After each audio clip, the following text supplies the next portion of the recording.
सध्या राज्याच्या विविध भागात मुसळधार पाऊस सुरू आहे, तर काही ठिकाणी अतिवृष्टी देखील झाली आहे। नदी नाले दुथडी भरून वाहू लागल्यामुळे पूरस्थिती निर्माण झाली आहे। राज्यात जुलै महिन्यात झालेल्या अतिवृष्टीमुळे तब्बल 4,19,180 हेक्टरवरील पिकांचं नुकसान झालं आणि या अतिवृष्टीचा सर्वाधिक फटका यवतमाळ जिल्ह्याला बसलाय। सततचा पाऊस आणि नद्यांना आलेल्या पुरामुळे यवतमाळ जिल्ह्यातील 2,37,000 हेक्टरवरील शेतजमीन आणि पिकं बाधित झाली आणि या खालोखाल बुलढाणा, अकोला, चंद्रपूरचा देखील क्रमांक लागतो। शेतकऱ्यांचा संपूर्ण खरीप हंगाम वाया गेला। ढगफुटी सदृश्य पावसामुळे नदी नाल्यांना पूर आल्यानं कोणाचं घर पडलं तर कोणाचं शेतच खरडून गेलं। शेती पिकांचं मोठं नुकसान झाल्यानं शेतकरी चिंतेत आहेत आणि या नुकसानीचे पंचनामे करण्यास युद्धपातळीवर सुरुवात झाली खरी, मात्र शेतकऱ्यांचं नुकसान लाखात असून मिळणारी मदत ही हजारात आहे। मात्र ही मदत कधी मिळणार याकडे शेतकऱ्यांचं लक्ष लागलंय।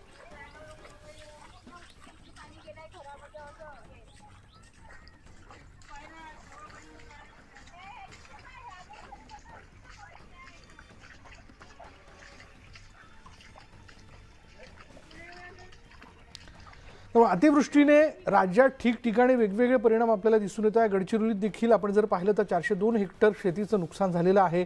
त्याचबरोबर आपण इतर ठिकाणी जर नजर टाकायची झाली तर तिथे देखील याच आकड्याच्या आसपास शेतीचं नुकसान झालेलं दिसतंय।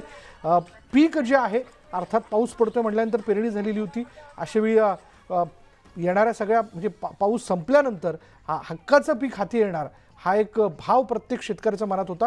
पण पाऊस इतका जोरदार पडला, ठिकठिकाणी पाणी साठलं किंवा काही वेळेला काही ठिकाणी असणाऱ्या बाजूच्या तलावाचं पाणी शेतात आलं आणि जमीन अक्षरशः खरडून गेली।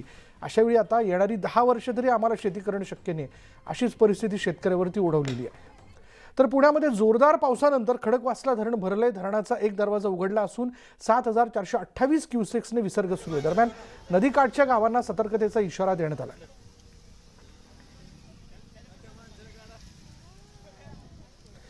आणि याचबद्दल आपण बोलणार आहोत। आमचे प्रतिनिधी चंद्रकांत फुंदे आता क्षणाला आपल्याबरोबर आहेत। चंद्रकांत, पुणे जिल्ह्याबद्दल खास करून जर बोलायचं झालं तर पावसाचा जोर कायम असल्याचं आपण बघतोय, काय अपडेट?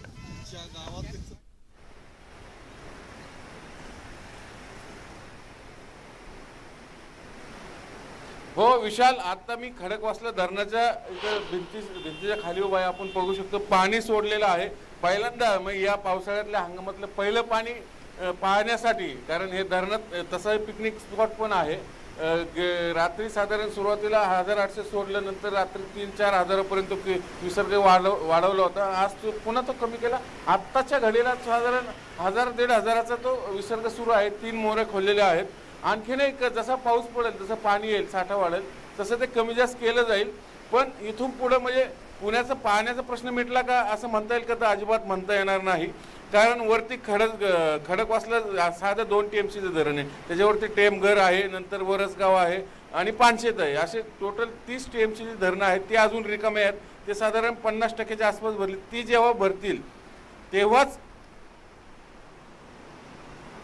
तेव्हा कुठं हे धरणं भरल्यासारखे होतील। पण आत्ताच लोक पुणेकर इथं पिकनिक स्पॉट म्हणजे हे करायला आले। तुम्ही इथं काय फिरायला आलेत? हो, फिरायला आलो आम्ही, सेल्फी काढण्यासाठी। पाणी आले धरणाला, काय धरण भरल्यामुळे आम्ही सेल्फी काढण्यासाठी फिरण्यासाठी। क्लायमेट चांगलं दिसतं एकदम। कुठून आला? सेंगर रोड, शिवण्यामधून आलोय।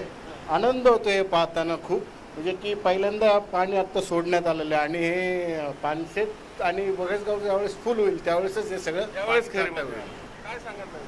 छान वाटतंय, म्हणजे एकदम निसर्गरम्य असं वाटतंय, एकदम भारी वाटतंय। असं फोटो वगैरे काढण्यासाठी, व्हिडिओ काढण्यासाठी आम्ही आलो। पुणेकरांसाठी